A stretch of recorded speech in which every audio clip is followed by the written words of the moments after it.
Compare to Nifty bank Nifty ತುಂಬಾ ಚೆನ್ನಾಗಿ momentum ಮಾಡ್ತು. ಇಫ್ ಇನ್ ಕೇಸ್ ನಿಮಗೆ ಬ್ಯಾಂಕ್ ನಿಫ್ಟಿ ಕೂಡ ಅನಾಲಿಸಿಸ್ ಬೇಕಂದರೆ ಅಥವಾ ನನ್ನ ವ್ಯೂ ಏನಂತ ಬೇಕಂದರೆ ಕಮೆಂಟ್ ಬಾಕ್ಸ್ ಮೂಲಕ ತಿಳಿಸಿ ಬ್ಯಾಂಕ್ ನಿಫ್ಟಿ ಅನಾಲಿಸಿಸ್ ಅಂತ, ಅಥವಾ ನನಗೆ ಈ ವಿಡಿಯೋದಲ್ಲಿ 10ರಿಂದ 100 ಲೈಕ್ಸ್ ಬಂದರೆ ನಾನು ಅದನ್ನ ಕೂಡ ನಾಳೆಯಿಂದ ಕಂಟಿನ್ಯೂ ಮಾಡ್ಬೋದು. ಫೈನ್. ಸೊ ಈಗ ನಾವು ನಿಫ್ಟಿ ಇಲ್ಲಿಂದ ಟ್ರೆಂಡಿಂಗ್ ಆಗ್ಬೋದಾ? ಇಲ್ಲಿ ನೋಡಿ, ನಾಳೆ ಓಪನಿಂಗ್ ಇಸ್ ತುಂಬಾ ಇಂಪಾರ್ಟೆಂಟ್, ಹಾಗೆ ನಮ್ಮದು ಪೊಸಿಷನ್ ಸೈಜಿಂಗ್ ತುಂಬಾ ಇಂಪಾರ್ಟೆಂಟ್. ಈಗ ನಿಫ್ಟಿ ಇಲ್ಲಿಂದ ಟ್ರೆಂಡಿಂಗ್ ಆಗ್ಬೋದು, ಟ್ರೆಂಡಿಂಗ್ ಆಗದೆ ಇರ್ಬೋದು, ಅಥವಾ ಏನು ಟ್ರೆಂಡ್ ಆಗಿದೆ ಇದು ಬೆಂಡ್ ಕೂಡ ಆಗ್ಬೋದು. ಬಟ್ ನಮ್ಮ ಪೊಸಿಷನ್ ಸೈಜಿಂಗಿಂದ ನಾವು ಪ್ರಾಫಿಟೇಬಲ್ ಟ್ರೇಡರ್ ಅಥವಾ ಇನ್ವೆಸ್ಟರ್ ಆಗ್ತೀವಿ. ಸೊ ಅದಕ್ಕೆ ನಾವಿಲ್ಲಿ ಪೊಸಿಷನ್ ಸೈಜಿಂಗ್ ಸ್ವಲ್ಪ ಮ್ಯಾನೇಜ್ ಮಾಡಬೇಕಾಗುತ್ತೆ. ಬಿಕಾಸ್ ಯಾಕಂದರೆ ಇಲ್ಲಿ ನೀವು ನೋಡ್ಬೋದು, ಪ್ರೀವಿಯಸ್ ಟೈಮಲ್ಲಿ ಒಂದೊಳ್ಳೆ ಮೂಮೆಂಟಮ್ ಕೊಡ್ತು, ಅದರ ನಂತರ ಮಾರ್ಕೆಟ್ ಅದನ್ನ ಕಂಟಿನ್ಯೂ ಮಾಡ್ತಾ ಉಂಟು. ಅಂದರೆ ಅಲ್ಲಿ ಬಯರ್ಸಿಗೆ ಪ್ರಾಫಿಟ್ ತೋರಿಸ್ತಾ ಉಂಟು ಡೈಲಿ ಬೇಸಿಸಲ್ಲಿ. ಸೊ ಅದಕ್ಕೆ ಇಫ್ ಇನ್ ಕೇಸ್ ನಾಳೆ ಗ್ಯಾಪ್ ಅಪ್ ಓಪನ್ ಆಗಲಿ ಅಥವಾ ಇಫ್ ಇನ್ ಕೇಸ್ ಇಲ್ಲಿಂದ ಬ್ರೇಕ್ಔಟ್ ಆದರೂ ಕೂಡ ಇಲ್ಲಿ ನಾವು ಕ್ವಾಂಟಿಟಿ ಲೆಸ್ ಮಾಡಿ ಪ್ಲಾನ್ ಮಾಡಬೇಕು. ಇವನ್ ಗ್ಯಾಪ್ ಅಪ್ ಓಪನ್ ಆಗಲಿ, ಫ್ಲಾಟ್ ಓಪನ್ ಆಗಲಿ ಅಥವಾ ಗ್ಯಾಪ್ ಡೌನ್ ಓಪನ್ ಆಗಲಿ, ಬಿಕಾಸ್ ಆಲ್ರೆಡಿ ಮೂಮೆಂಟಮ್ ಆಗಿದೆ. ಇಲ್ಲಿಂದ ಮಾರ್ಕೆಟ್ ರಿವರ್ಸ್ ಆಗೋ ಚಾನ್ಸಸ್ ಉಂಟು. ದಟ್ ಮೀನ್ಸ್ ಒಂದು ಈ ಥರ ಪಾಸ್ ತಗೊಳ್ಳೋ ಚಾನ್ಸಸ್ ಉಂಟು. ಹೇಗೆ ಇಲ್ಲಿ ಪಾಸ್ ತಗೊಂಡೆಲ್ಲ ಬ್ರೇಕ್ಔಟ್ ಆಗ್ತಾರಲ್ಲ, ಈ ಥರ ಎಲ್ಲ ಪಾಸ್ ತಗೊಳ್ಳೋ ಚಾನ್ಸಸ್ ಉಂಟು ನಾಳೆ. ಸೊ ಅದಕ್ಕೆ ಸ್ವಲ್ಪ ಕ್ವಾಂಟಿಟಿ ಲೆಸ್ ಮಾಡಿ ಟ್ರೇಡ್ ಮಾಡೋಣ. ಆ್ಯಂಡ್ ಇದರಲ್ಲಿ ಒಂದು ವಿಷಯ ಏನು ಗಮನಿಸಬೇಕಂದ್ರೆ, ನೀವು ಇಲ್ಲಿ ನೋಡ್ಬೋದು ಪ್ರೀವಿಯಸ್ ಟೈಮಲ್ಲಿ ಗ್ಯಾಪ್ ಡೌನ್ ಓಪನ್ ಆಗಿ ಮಾರ್ಕೆಟ್ ಒಂದೊಳ್ಳೆ ಸೆಲ್ಲಿಂಗ್ ಬಂತು. ಫೈನ್. ಏನು ಇದು US ಮಾರ್ಕೆಟಿಂದ ಮಾರ್ಕೆಟ್ ಗ್ಯಾಪ್ ಡೌನ್ ಬಂತು, ಅದರ ನಂತರ ಮಾರ್ಕೆಟ್ ಈಗ ಅಗೇನ್ ಹೋಗ್ತಾ ಉಂಟು. ಈಗ ಅಗೇನ್ ಹೋಗುವಾಗ ಇದಕ್ಕೆ ಇಂಪಾರ್ಟೆಂಟ್ ರೆಸಿಸ್ಟೆನ್ಸ್ ಯಾವುದಾಗ್ತದೆ ಅಂದರೆ 24,839 ಇಸ್ ಎ ಇಂಪಾರ್ಟೆಂಟ್ ರೆಸಿಸ್ಟೆನ್ಸ್. ಯಾವ ತನಕ ಮಾರ್ಕೆಟು ಇಲ್ಲಿ ಹೋಗಿ ಇಲ್ಲಿಂದ ಬ್ರೇಕ್ಔಟ್ ಕೊಡಲ್ಲ, ಇದು ನಾಳೆ ಬ್ರೇಕ್ಔಟ್ ಕೊಡೋ ಚಾನ್ಸಸ್ ಇರಲ್ಲ. ಇಫ್ ಇನ್ ಕೇಸ್ ಫ್ಲೋ ಅಲ್ಲಾದರೆ ಅದು ಬೇರೆ ವಿಷಯ.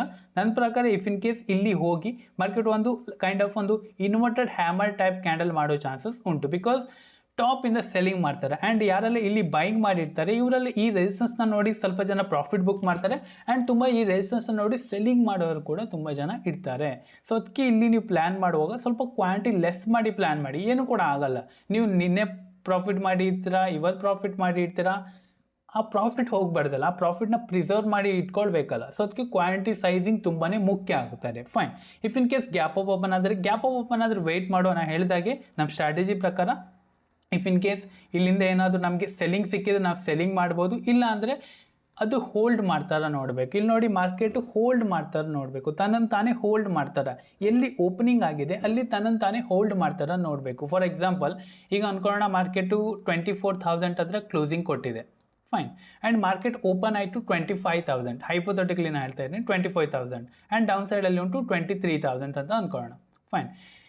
ನಾಳೆ ದಿವಸ ಮಾರ್ಕೆಟು 25,000 ಹತ್ರ ಓಪನ್ ಆದ್ರ ಮೇಲೆ ಅಲ್ಲಿ ತನ್ನನ್ನು ತಾನೇ ಹೋಲ್ಡ್ ಮಾಡ್ತಿದೆ. ಹೋಲ್ಡ್ ಮಾಡ್ತಿದೆ ಅಂದರೆ ಆ ಪ್ರೈಸ್ ಉಂಟಲ್ಲ, ಆ ಏನು ವ್ಯಾಲ್ಯೂ ಉಂಟಲ್ಲ, ಆ ವ್ಯಾಲ್ಯೂಗೆ ಬಯರ್ಸು ಇಷ್ಟ ಇದ್ದಾರಾ, ಇಂಟ್ರೆಸ್ಟ್ ಇದ್ದಾರಾ, ಅಲ್ಲಿ ಹೋಲ್ಡ್ ಮಾಡಿದರೆ ಮಾರ್ಕೆಟ್ ಅಪ್ಸೈಡ್ ಹೋಗೋ ಚಾನ್ಸಸ್ ತುಂಬಾ ಹೈ ಇರ್ತದೆ. ಬಿಕಾಸ್ ತನ್ನನ್ನು ತಾನೇ ಹೋಲ್ಡ್ ಮಾಡಿದೆ. ಇಫ್ ಇನ್ ಕೇಸ್ ಅಲ್ಲಿ ಹೋಲ್ಡ್ ಮಾಡದೆ ಮಾರ್ಕೆಟ್ ಸೆಲ್ಲಿಂಗ್ ಬಂದಿದೆ ಅಂದರೆ ಅಲ್ಲಿ ಪ್ರೈಸು ಬಯರ್ಸಿಗೆ ಇಷ್ಟ ಇಲ್ಲ, ಅಲ್ಲಿಂದ ಸೆಲ್ಲಿಂಗ್ ಬರೋ ಚಾನ್ಸಸ್ ಇರ್ತಾರೆ. ಸೊ ಡೌನ್ ಸೈಡ್ ಕೂಡ ಸೇಮ್ ಹಾಗೆ. ಇಫ್ ಇನ್ ಕೇಸ್ 24,000 ಹತ್ರ ಕ್ಲೋಸಿಂಗ್ ಕೊಟ್ಟು ಮಾರ್ಕೆಟ್ 23,000 ಹತ್ರ ಗ್ಯಾಪ್ ಡೌನ್ ಓಪನ್ ಆಗಿ ಮಾರ್ಕೆಟ್ ಅಲ್ಲಿ ತನ್ನನ್ನು ತಾನೇ ಹೋಲ್ಡ್ ಮಾಡ್ತಾ ಉಂಟಾ. ಇಫ್ ಇನ್ ಕೇಸ್ ಹೋಲ್ಡ್ ಮಾಡ್ತಾ ಇದ್ರೆ ಏನಾಗ್ತದೆ ಅಂದರೆ ಇಲ್ಲಿ ಸೆಲರ್ಸಿಗೆ ತುಂಬಾ ಇಂಟ್ರೆಸ್ಟ್ ಉಂಟು ಈ ಪ್ರೈಸು. ಇಫ್ ಇನ್ ಕೇಸ್ ಇಲ್ಲಿಂದ ಗ್ಯಾಪ್ ಡೌನ್ ಓಪನ್ ಆದರೆ ಮೊಮೆಂಟಮ್ ಸಿಗ್ತಾರೆ. ಯಾವತ್ತಿದ್ರೂ ಒಂದಿಷ್ಟು ನೆನ್ಪಿಟ್ಕೊಳ್ಳಿ, ಯಾವತ್ತಿದ್ರೂ ಮಾರ್ಕೆಟು ಗ್ಯಾಪ್ ಅಪ್ ಓಪನ್ ಆಯಿತು. ಫಾರ್ ಎಕ್ಸಾಂಪಲ್ ಅನ್ಕೋಣ, ಮಾರ್ಕೆಟ್ ಇಲ್ಲಿ 25,000 ಹತ್ರ ಗ್ಯಾಪ್ ಅಪ್ ಓಪನ್ ಆಯಿತು, ಅದರ ನಂತರ ಮಾರ್ಕೆಟ್ ಫಾಸ್ಟ್ ಸೆಲ್ಲಿಂಗ್ ಬರ್ತಾ ಇದೆ ಅಂದರೆ ಅಲ್ಲಿ ಬಯರ್ಸಿಗೆ ಇಂಟ್ರೆಸ್ಟ್ ಇಲ್ಲ, ಅಲ್ಲಿ ತುಂಬ ಜನ ಪ್ರಾಫಿಟ್ ಬುಕ್ಕಿಂಗ್ ಮಾಡ್ತಿದ್ದಾರೆ, ತುಂಬ ಜನ ಸೆಲ್ಲಿಂಗ್ ಮಾಡ್ತಿದ್ದಾರೆ ಅಂತ ಅರ್ಥ.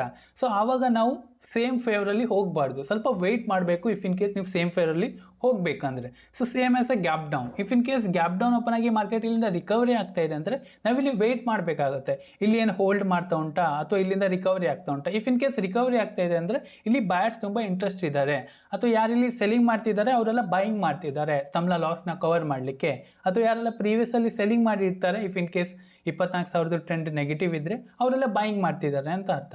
ಇಫ್ ಇನ್ ಕೇಸ್ ಅಲ್ಲಿ ಹೋಲ್ಡ್ ಮಾಡಿದರೆ ಇಲ್ಲಿಂದ ಮಾರ್ಕೆಟ್ ನೆಗೆಟಿವ್ ಹೋಗೋ ಚಾನ್ಸಸ್ ತುಂಬಾ ಹೈ ಇರ್ತದೆ.